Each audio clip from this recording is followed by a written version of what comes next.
मैं उनसे प्रार्थना करूंगा कि वो सबकी बारी बारी से स्वागत के लिए पहुंचे।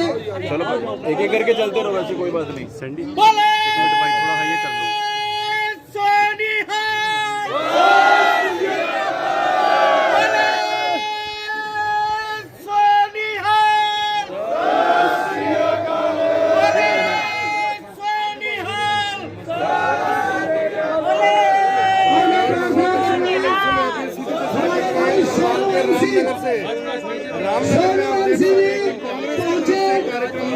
आयोजित किया गया जहाँ पर बताया जा रहा है कि बीजेपी काफी बड़ी संख्या में युवा कार्यकर्ता आज वो पार्टी छोड़ करके कांग्रेस पार्टी के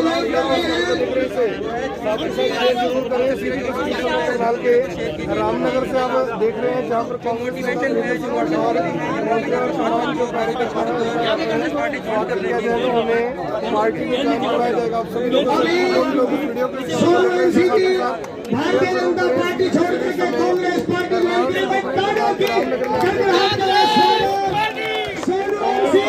जो कि अभी भारतीय जनता पार्टी छोड़ करके कांग्रेस पार्टी में शामिल हुए।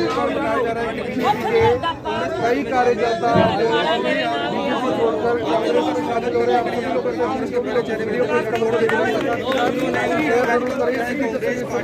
से आप देख रहे हैं जहाँ पर सीएम रामनगर इलाके से बड़ी संख्या में जो बीजेपी कार्यकर्ता है वो कांग्रेस में ज्वाइन करवाए जा रहे हैं।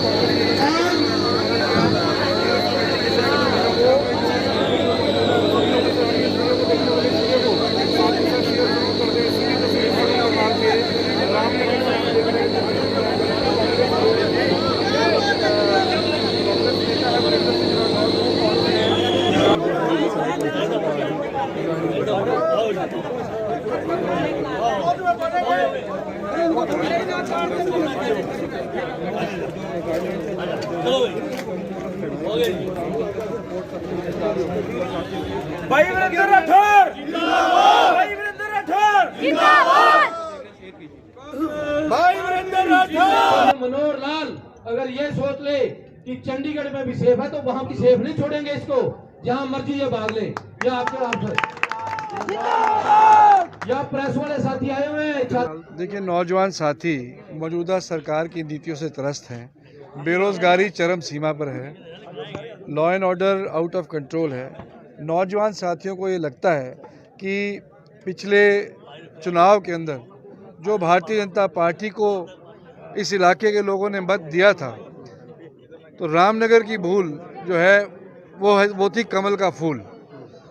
इस सोच के साथ मुझे लगता है कि नौजवान साथियों ने एक बड़ा संकल्प लिया और कांग्रेस पार्टी की नीतियों में आस्था जताते हुए अपने भविष्य को आने वाले समय में कैसा सुनहरे भविष्य में तब्दील कर सके, ये आस्था उन्होंने कांग्रेस पार्टी में, श्रीमती सोनिया गांधी में, हरियाणा की कांग्रेस अध्यक्षा श्रीमती कुमारी शैलजा जी के अंदर व्यक्त की है।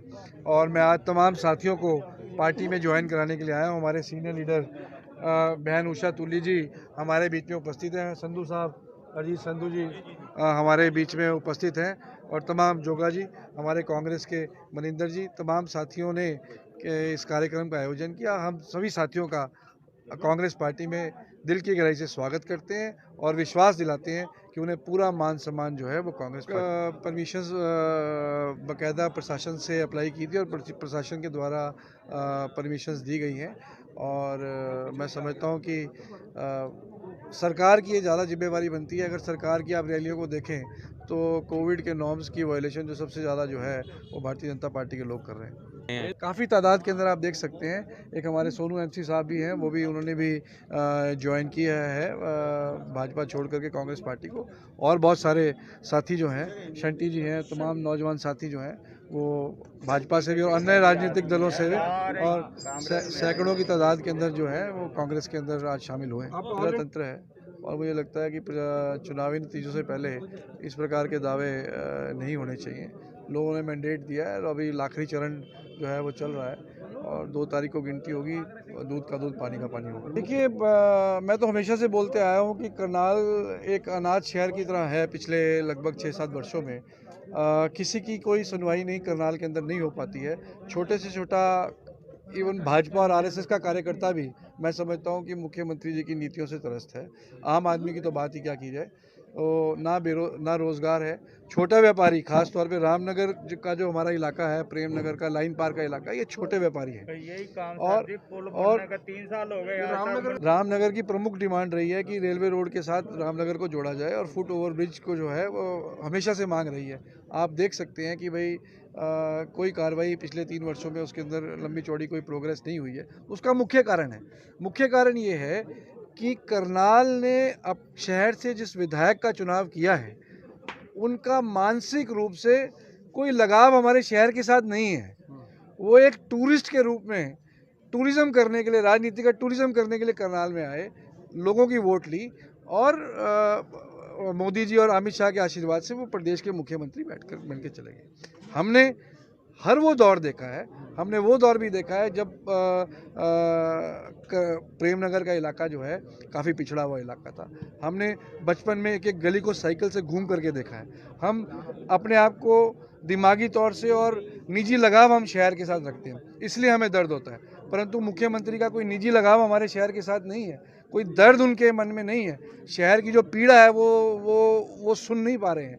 तो उसी का ये नतीजा है कि ये एडमिनिस्ट्रेटिव इनएक्सपीरियंस है चीफ मिनिस्टर का। मैं बारी बारी बोल रहा हूँ, चीफ मिनिस्टर को तजुर्बा नहीं है एडमिनिस्ट्रेशन चलाने का। जिस प्रकार से काम पूरे प्रदेश में चल रहे हैं, वो चाहे वो हमारा किसानों का मामला हो, चाहे वो कोविड से निपटने का मामला हो, चाहे वो आज गेहूं मंडियों के अंदर आ रही है उसको हैंडल करने का मामला हो, हर मामले में सरकार विफल है। अब आप देख सकते हैं कि जिस प्रकार से करण गेट के छोटे व्यापारियों का हाल किया है। करण गेट के व्यापारी कौन है?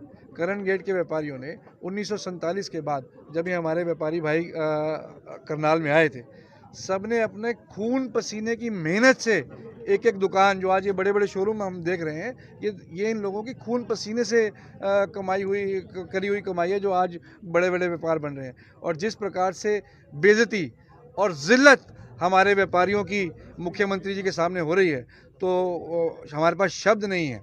समय आने के ऊपर वोट की चोट से जवाब देने का काम करेंगे। मुख्यमंत्री जी आते हैं, हमारे शहर के व्यापारियों को बुलाते हैं, उनको प्रशासन के सामने धमकाते हैं। मुख्यमंत्री जी क्या कहना चाहते हैं? उनके 2 अफसर यहाँ इस शहर के ऊपर राज करेंगे। व्यापारियों को बुला करके मुख्यमंत्री जी ने कह दिया कि 7 दिन तो बहुत थोड़े थे, 30 दिन के लिए करण गेट को बंद कर देना चाहिए था और स्कूटरों की एंट्री बंद कर देनी चाहिए।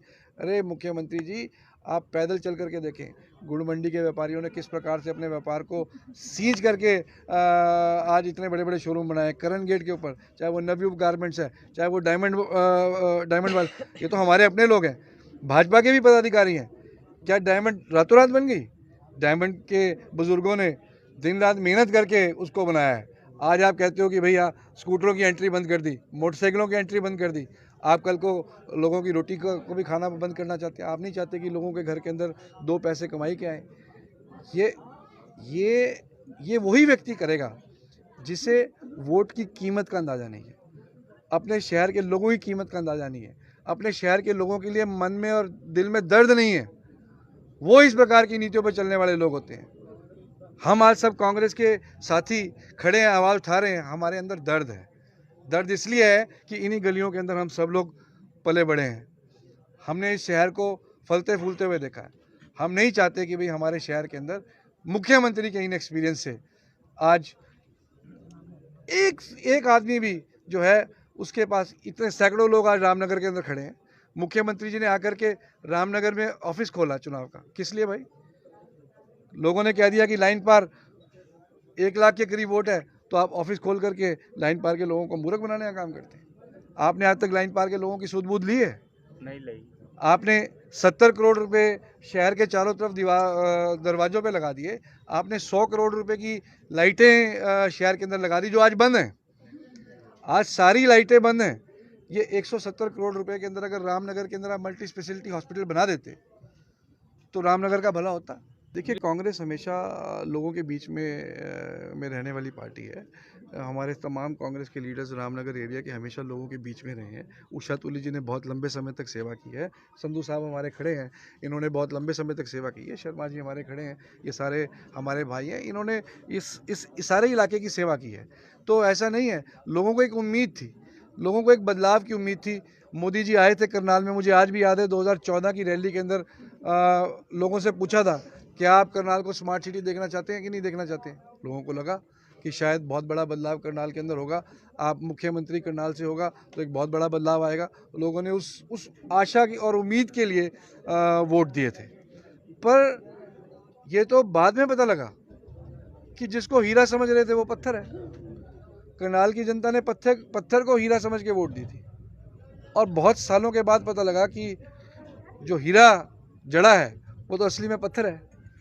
तो उसका जवाब अब 3 साल के बाद जनता देगी।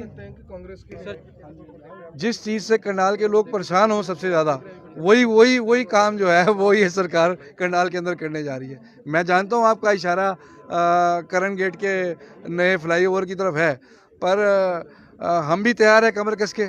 अगर सरकार कोई कदम बढ़ाएगी तो हम उसका मुंह तोड़ जवाब देंगे। इतना ही कहना चाहूँगा, जिस दिन मुख्यमंत्री जी करनाल में होते हैं, सेशन कोर्ट जो पुरानी सेशन कोर्ट है वहाँ से हमारा ये स्थान जो है मात्र 2 मिनट की दूरी पे है। वहाँ से अगर यहाँ आज हम जहाँ खड़े हैं वहाँ आना हो तो पूरे शहर का एक चक्कर लगा करके फिर हमें यहाँ पहुँचना पड़ता है, आधा घंटे का समय लगाना पड़ता है। तो ऐसे मुख्यमंत्री का हमें क्या लाभ। जिस मुख्यमंत्री को मिलने के लिए 1000 पुलिस वालों की दीवार शहर के लोगों को तोड़ करके मुख्यमंत्री से बात करने की हो, लीडर तो हमेशा लोगों के बीच में होना चाहिए। लीडर वही हो सकता है जिसके पास लोगों की पहुंच जो है वो सबसे आसान हो। वो कभी लीडर हो ही नहीं सकता जो अपने और लोगों के बीच में 1000 पुलिस वालों की दीवार बना दे। करनाल के लोगों को ऐसे लीडरों की आवश्यकता है जैसे हमारे कांग्रेस के लोग यहाँ खड़े हैं, जो 24 घंटे लोगों के बीच में रहते हैं, जिनके दरवाजों के ऊपर कभी ताले नहीं लगते। तो ऐसे लोगों को करनाल को ऐसे लोगों की आवश्यकता है।